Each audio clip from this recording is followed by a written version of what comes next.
The driver of a tractor-trailer has become the focus of the investigation into last week's deadly crash on I-75. For the first time, the National Transportation Safety Board called a press conference with new information they have learned. Kelsey Bagwell joins us now with that new information. Kelsey.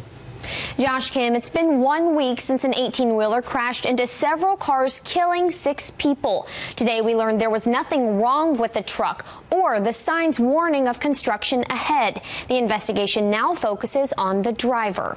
As investigators learn more about what caused a horrific wreck, there are new questions surrounding the driver, Benjamin Brewer.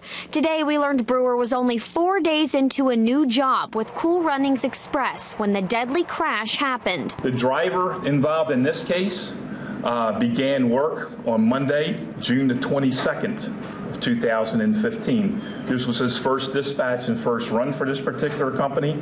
And after his application was returned that he had a negative pre-employment drug test, then he was authorized to drive. Though he was sober when he started work, it isn't clear if he was under the influence during back-to-back accidents later in the week. Wednesday, investigators say he caused a minor accident in Florida, and his truck had to be towed for repairs.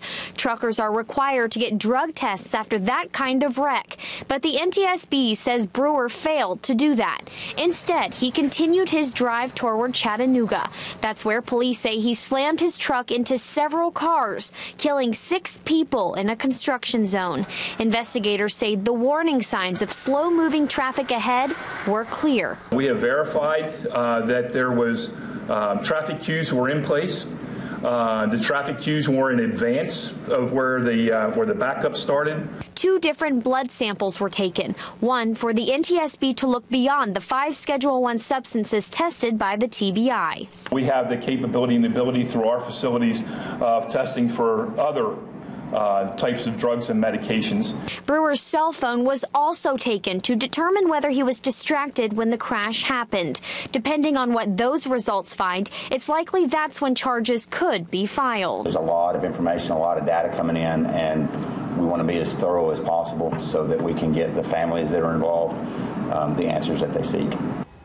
In pursuit of those answers, whether Brewer was under the influence and or using a cell phone, investigators are citing fatigue as a likely factor. The NTSB says a preliminary report will be ready in 10 days. A full report will not be ready for at least a year. Josh. Kelsey, thank you. Brewer is also wanted in Wisconsin for not appearing in court. He's facing charges in Wisconsin for having prescription medication that was not prescribed by a doctor.